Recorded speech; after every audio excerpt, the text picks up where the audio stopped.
सो hi everyone, good morning. आज हो चुका है 2 दिसंबर। बहुत कम टाइम बच गया हमारे AMRS के अंदर। सुबह के 7:30 बजे मैं शुरू हो गई थी यूथ पब्लिकेशन बुक का, जो मैंने रात में ICT कवर किया था पूरा। उसको एक बार थोड़ा सा जो जो मतलब जब सारे MCQ मैं करती हूँ ना, तो उनमें जो मेरे को नहीं समझ आते उन पर मैं राउंड सर्कल कर देती हूँ कि हाँ, ये मेरे गलत होने के चांसेस है या ये थोड़ा सा मुझे गौर करने की यहाँ ज़रूरत है। तो मैं उनको राउंड सर्कल कर लेती हूँ और मैं उनको वापस से सुबह मैंने रिवाइज़ करा था। फिर घर के छोटे-मोटे काम पूरे करे। और गाइज़, मैं वही सोर्सेज़ आपको बता रही हूँ जो जेन्युइनली मैं खुद पढ़ रही हूँ, क्योंकि AMRS का पैटर्न मतलब किसी को भी अभी इसके बारे में आइडिया नहीं है, जस्ट बिकॉज़ कि पिछली बार सिलेबस अलग था और इस बार अलग है सिलेबस। तो किसी को कुछ भी आइडिया नहीं है। तो पैटर्न का भी हमें इतना एनालिसिस नहीं है, क्योंकि एक ही बार पेपर हुआ है। तो जो भी रिसोर्सेज मैं यूज़ कर रही हूँ वो मैंने आपको सारे के सारे टेलीग्राम पर शेयर करे हैं, तो आप वहाँ जाके उन्हें चेक कर सकते हो।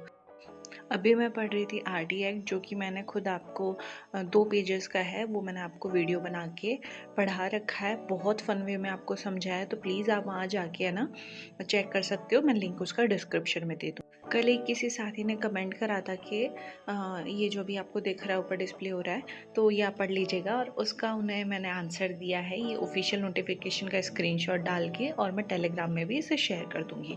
साथ ही मेरे किसी भाई ने ये भी लिख रखा था कि हाँ, ये एक्चुअल में सही है, 20 में से आपको 8 मार्क्स लाने हैं पास होने के लिए। पिछली बार ये ऐसे था कि अलग अलग आपको 10 में से, हिंदी में 10 में से आपको 4 लाने थे, इंग्लिश में आपको 10 में से 4 लाने थे। इस बार उन्होंने दोनों का कॉम्बिनेशन करके बोल दिया है कि भाई आप 20 में से 8 मार्क्स ला सकते हो, या फिर आप 30 आपका है जनरल पेपर में लैंग्वेजेस वगैरह, हिंदी इंग्लिश रीजनल लैंग्वेज, तो आप 30 में से 12 मार्क्स आप ला सकते हो। ठीक है।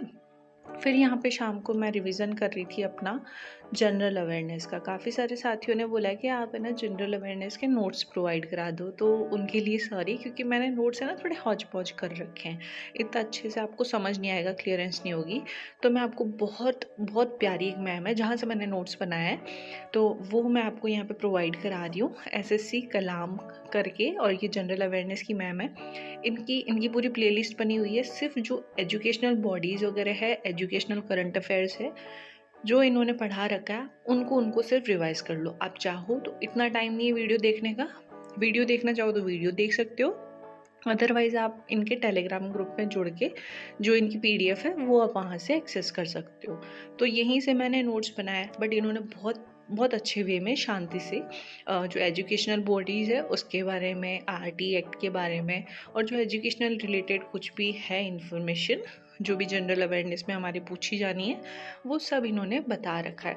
तो आप इन मैम को फॉलो कर सकते हो। इनसे ही पढ़ा है मैंने, इसलिए।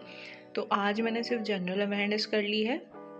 अब कल से मैं जो अदर टॉपिक्स है वो अपने, जो मैंने टाइम टेबल ऐसे बना रखा है, या फिर जिसका मेरा मन होता है कि हाँ मैं अभी ये सब्जेक्ट पढ़ लेती हूँ, तो वो मैं पढ़ लूँगी।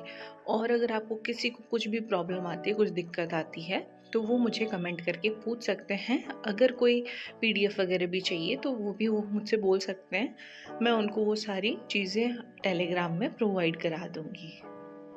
बाकी मैं आपको जनरल अवेयरनेस के लिए तो यही सजेस्ट करूँगी कि आप जो एजुकेशन के आसपास की चीज़ें हैं, ट्राइबल जो करंट अफेयर्स है उनके आसपास की चीज़ें हैं, जो अवार्ड्स हैं, कुछ बुक्स है, अवार्ड्स वो नहीं होते जो पद्म विभूषण, पद्म भूषण, ये जो है, ये आप एक बार पढ़ के जाइएगा। अभी हमारी वो ICC में अपनी वुमेन्स टीम जीती थी, स्मृति मंदाना का टॉपिक बहुत हाईलाइट है, वो पढ़ के जाओ। इस तरह की चीज़ें आप पढ़ के जाइएगा, ताकि इनमें से हो सकता है 1-2 क्वेश्चंस आ जाएंगे। तो बाकी आप एजुकेशन के आसपास की चीज़ें ही पूछी जाएगी। और मैं एक और डाउट क्लियर कर दूं कि आपकी जो कॉम्पिटेंसी टेस्ट के लिए हिंदी इंग्लिश रीजनल है, इनमें भी आपकी नेगेटिव मार्किंग है। तो आप बहुत श्योर रहें, वही क्वेश्चंस करिएगा, क्योंकि इसमें भी आपके लिए नेगेटिव मार्किंग होगी। तो ऐसा ना हो आप क्वालिफाई ना कर पाओ।